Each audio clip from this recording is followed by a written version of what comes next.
The challenge, and really what I want to talk to you about today, is that for a number of years, when we were going out and we were working in sales and working with dealerships, we kind of kept talking process. And whenever we were in competition with other agencies and we were pitching for business, everybody had their own process. Anybody in the room been on a sales training course? 1, 2, 3, yeah, quite a few. Yeah. Sales process. Have you ever had one of those smart Alex like me that stands at the front and tells you they've got a new process? We've designed this process that is absolutely right for today's market. Right? And instead of saying meet and greet, what we say is we'll say receive and welcome, because that fits today's market. Or they'll change it. And I used to work with one particular process that had as its first step acknowledge, approach, greet, relax, coffee. Could never understand why nobody could remember that one. And the challenge is, just changing the process doesn't actually change anything about the way people deal with customers. Changing the words around the process might be part of a culture change. We know our process. But is knowing the process going to get you the sale?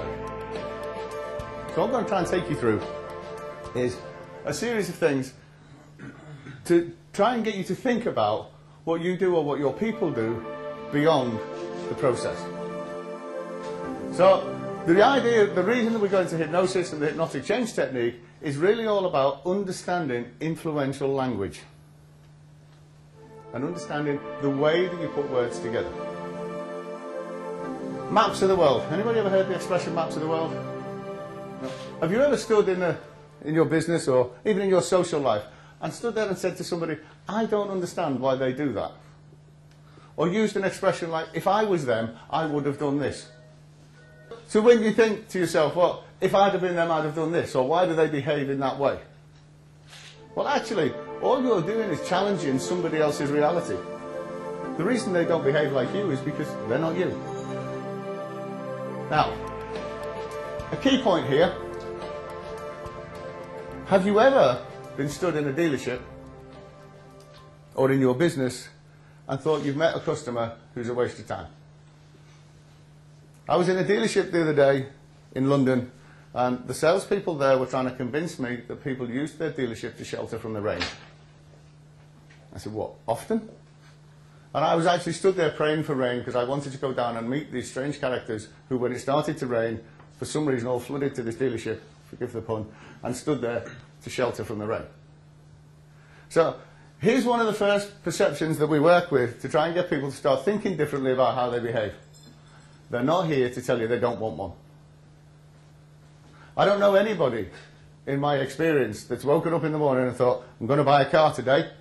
I've popped into the dealership, come into your dealership, Mark, and said, I've just come in to tell you I'm changing my car, Mark. I thought, out of courtesy, I should come in and tell you I'm not buying it from you. And then walk out. It doesn't happen. Right? They're not here to tell you they don't want one. So then you've got to think to yourself, so why are they here? Actually, what you mean is, when you say he's a tosser, he's probably sat in the showroom thinking you are as well. Okay? Because what you've actually got is a lack of rapport. We work with a model that kind of simplifies this. And we give people colours. And we take everybody through a whole process where they can begin to recognise, first of all, recognise themselves. Go back to the emotional intelligence thing. Right? It's about, first of all, self-awareness and self-management. So what impact does my behaviour have on the people that I'm working with?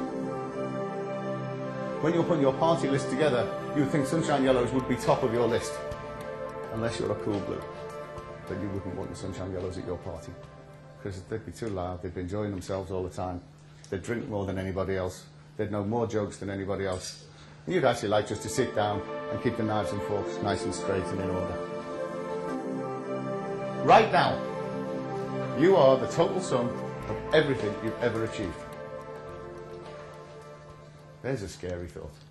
Ever since the day you were born, whatever you've got right now, in terms of financial wealth, in terms of emotional health, in terms of spiritual development, in terms of whatever way you want to look at it, all the pluses, all the minuses, everything that you've ever done, you are right now the total sum of everything you've ever achieved.